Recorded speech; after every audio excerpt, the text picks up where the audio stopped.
Hi hello welcome to Suman TV. నేను మీ anchor మేఘతేష్. And ఇప్పుడు మనకి వరల్డ్లో జరుగుతున్న కాంటెంపరీ ఈవెంట్స్ అన్నిటి గురించి మనతో ముచ్చరించడానికి మన సుమన్ టీవీ స్టూడియోలో ఉన్నారు retired wing commander Shyam Prasad గారు. సో ఆయనతో మాట్లాడదాం. Hi sir, welcome to Suman TV. ఆశ్చర్యానికి గురయ్యే రోజు ఈ రోజు, అదే మొరాయింగ్ day.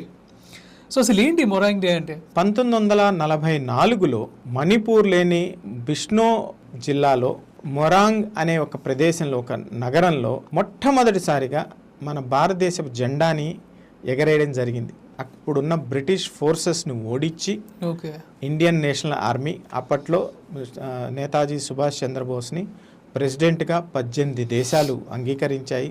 Indian government in exhale అంటారు కదా, తెలుగులో ఏమంటారు దాన్ని, పరాయి ప్రభుత్వం. ఆ ప్రభుత్వంగా అంగీకరించడం వల్ల కర్నల్ షౌకత్ అలీ ఆ ప్లేస్లో జెండా ఎగరేశారు. దాని స్పెషాలిటీ ఏంటంటే ఈ రోజుకి కూడా ఆ జెండాను చూస్తే ఉప్పొంగిపోతాం, సెల్యూట్ చేస్తాం, ఆ దేశభక్తి గీతాలను పాడాలనిపిస్తుంది. ఒక సైనికుడిగా, ఒక మాజీ సైనికుడిగా దేశం నలుమూలల నుంచి అక్కడికి వెళ్ళి ఈరోజు జెండా వందనం చేసి సుభాష్ చంద్రబోస్ గారికి నమస్సుమాములు అర్పించి అక్కడ మెమోరియల్లో కొంచెంసేపు ప్రార్థన చేసి వస్తారు. అంటే మన దేశ చరిత్రలో 14th ఏప్రిల్ మొరాంగ్ ఉత్సవ్ అనేది ఒక గొప్ప చరిత్ర. ప్రతి సంవత్సరం కూడా అక్కడికి మాజీ సైనికులు వెళ్ళి దాన్ని తలుచుకుంటూ ఉంటారు. ఎందుకంటే మొట్టమొదటిసారిగా భారతదేశపు త్రివర్ణ పతాకాన్ని భారత భూభాగంలో ఎగరవేసిన రోజు మొరాంగ్ అనే ప్రదేశంలో ఈరోజు. బట్ ఇంత ప్రాముఖ్యతను సంతరించుకున్నటువంటి మొరాంగ్ డే ఎందుకు అంతగా హైలైట్ కాలేదంటారు? హైలైట్ అంటే ఇది 7 సిస్టర్స్లో ఉంది. ఒకటి డిస్టెన్స్ నార్త్ ఈస్ట్ ప్రదేశంలో ఉండడం వల్ల, రెండవది మన పాఠ్యపుస్తకాల్లో ఇది మెన్షన్ చేయలేదు.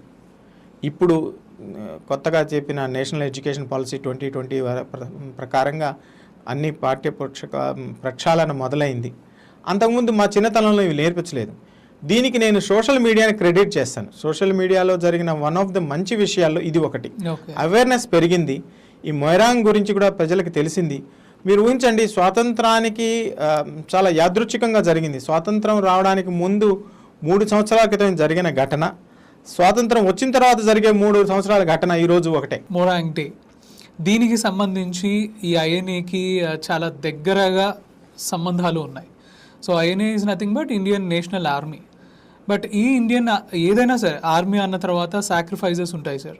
బట్ ఐఎన్ఏ సాక్రిఫైజెస్కి రికగ్నిషన్ ఎందుకు అంతగా లభించలేదంటారు?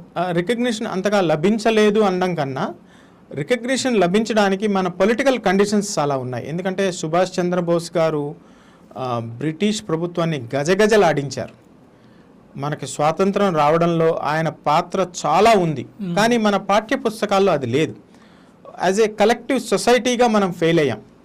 మన పుస్తకాల్లో మనకు లేదు, మనం నేర్చుకోలేదు. ఈరోజు చిన్న చిన్నగా బయటకు వస్తున్నాయి, ప్రభుత్వాలు ప్రోత్సహిస్తున్నాయి. ఈ రోజున్న ప్రభుత్వం కానీ, దేశ ప్రభుత్వాలు కానీ, రాష్ట్ర ప్రభుత్వాలు కానీ, అక్కడున్న మణిపూర్లో ఉన్న ప్రభుత్వం కానీ ప్రతి సంవత్సరం కూడా దేశం నలుమూలల నుంచి మాజీ సైనికులు వెళ్ళి అక్కడికి చాలా సుదూరం ఇక్కడి నుంచి ప్రయాణం చేసి వెళ్ళాలి, ఖర్చుతో కూడుకున్నామని.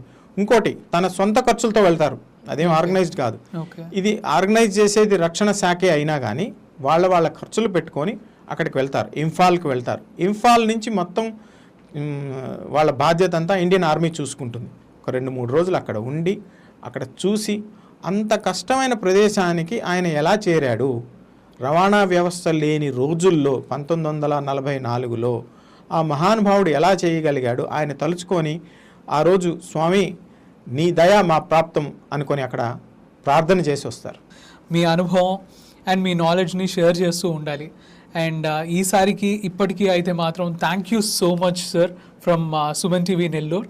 అండ్ మీరు రావడమే కాదు, ఎన్నో ముఖ్యమైన విషయాల మీద మీ యొక్క అనుభవాన్ని అండ్ మీ నాలెడ్జ్ని షేర్ చేశారు. మరోసారి మా ప్రేక్షకులందరూ తరపు నుంచి నేను Suman TV Nellore anchor Meghatej, thank you sir. Thank you so much. Pleasure is all mine. Jai Hind.